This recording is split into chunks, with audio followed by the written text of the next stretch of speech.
Hello and welcome along to the next instalment of my camper conversion YouTube channel. Now this video is going to be more of a little technical sort of video. This is on the VW T5 I've just bought. I'm just starting to work on it, doing the conversion work. But when I bought it, the central locking didn't actually work in this van. It doesn't work off the remote fob at all, just nothing. Also when you put the key in, it only turns each individual lock rather than, as I say, the full central locking. Absolutely nothing.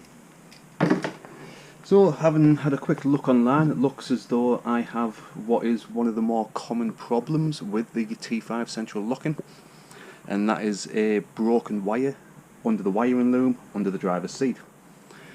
Now, as you can see, I've already removed both of my seats here. I've done that as part of a different job because I'm actually going to be swapping the seats out in this van.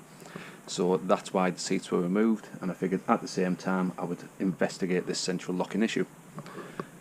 There should be a video already on my channel showing how to remove the seats, but I'll just put a really brief recap up now.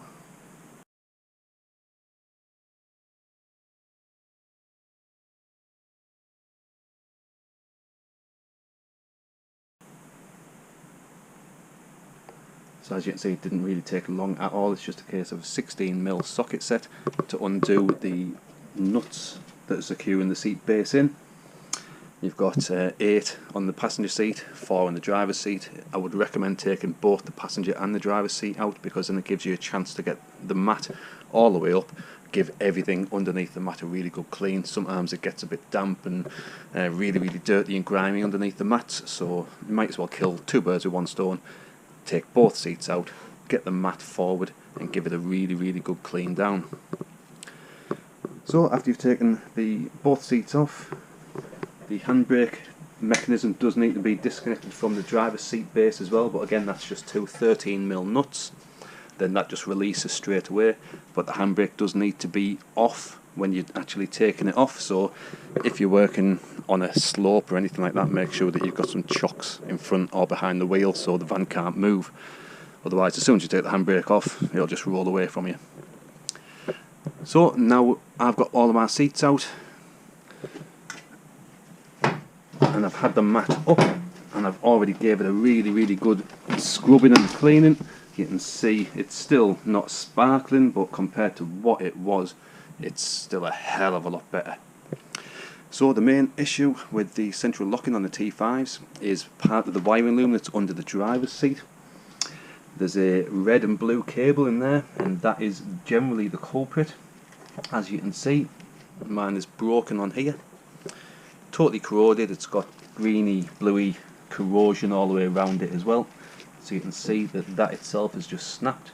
But from the looks of it, it's already snapped once, and someone's had a previous attempt at repairing it. Not really the nicest, prettiest attempt of a repair, that one, so I'll cut that off as well.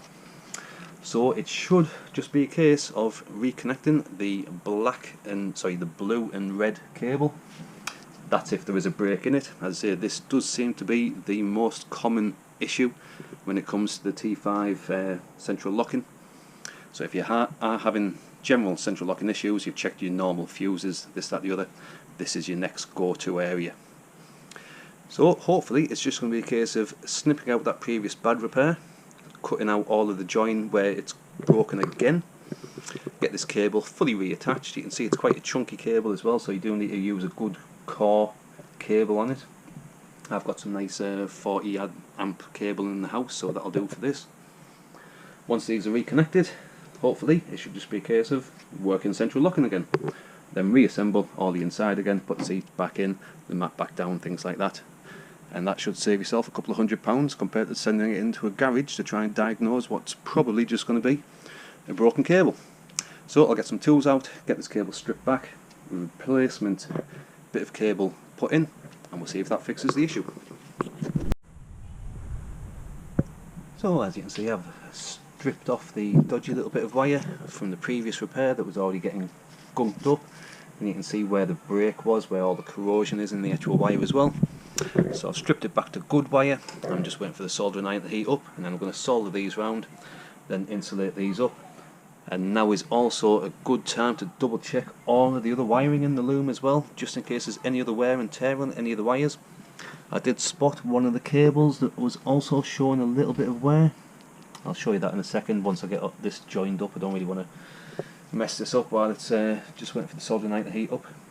But as I said, it's definitely a good time now to actually double check all the other wiring in the loom, just looking for where any other signs that any other breakages might be about to occur. Preventative is better than it's always best to try and be a bit preventative in issues like this, a little bit proactive rather than reactive. So as I say, now all the wires are available, now is the best time to double check them all. So that should be warmed up now, so I'll get this soldered back up, get it insulated, wrapped up again, and hopefully that'll get the central locking working again. So there's the wire all joined back up again. I'm just going to wrap some tape around that, get it all plugged back in, and hopefully that'll have the central locking working again. So even though I've already repaired that actual main cable there, as I say, it is a good time to check all the other cabling. As you can see here, that one's actually corroded through, it hasn't snapped the cable, so if you weren't looking for them you wouldn't necessarily realise that that's actually got a break in it as well. I think that yellow one does as well, that one looks as though it's about broken through. So those two at least, possibly that little blue and yellow one as well, that looks as though that's corroded a bit as well. So as I say, now is the perfect time just to be double checking the cables while you've got full access to them, because those, as I say, are about to go if they haven't already as well. So I'm now going to get those stripped back, get those repatched in as well, then I should be able to give everything a test. So I've just finished patching up the cabling there. As I was going through the loom, as I said, that is the perfect time to check all the other cabling, because as I was going through it I found 4 more cables that actually had corrosion on the outer sleeve. 2 of them had actually broken through the cable wire inside as well, but they weren't very obvious at all.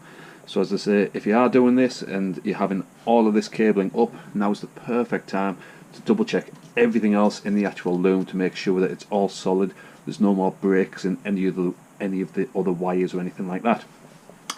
So these are all now repatched, resoldered and reconnected back up together. All the other additional cables that I found that had breaks in as well have been cut back, they've been spliced in together as well, rejoined and just taped up, as you can see, with the electrical tape.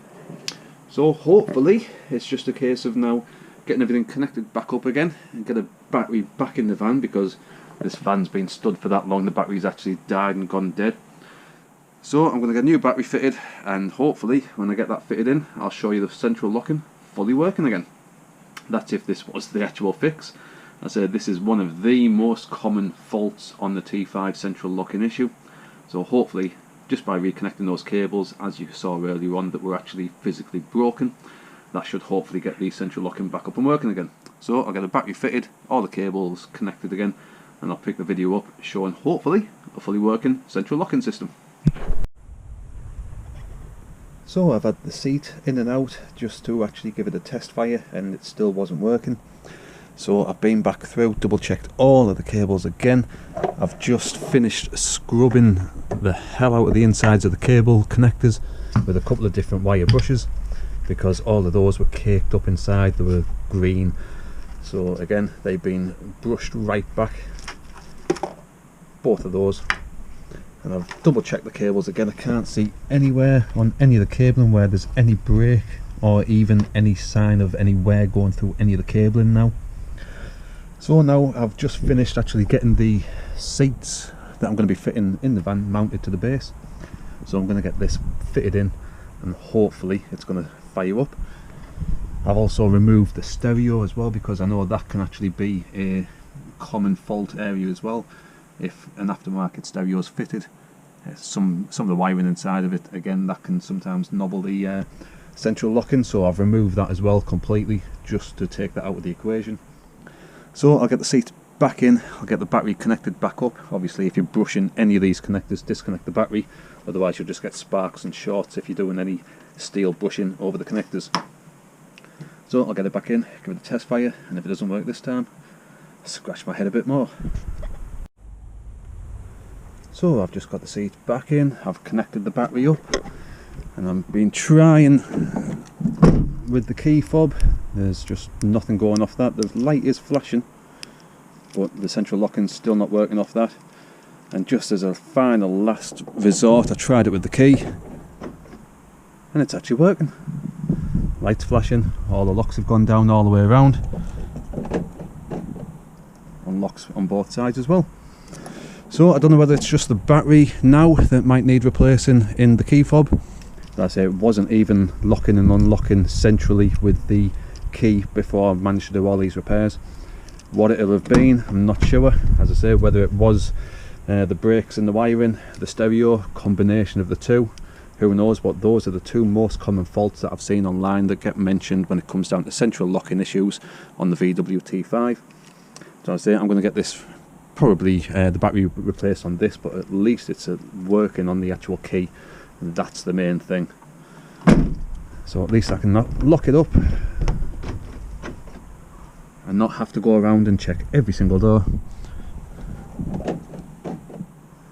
So there we go, that's how I fixed my central locking on this VW T5 that I'm turning into a nice little camper van.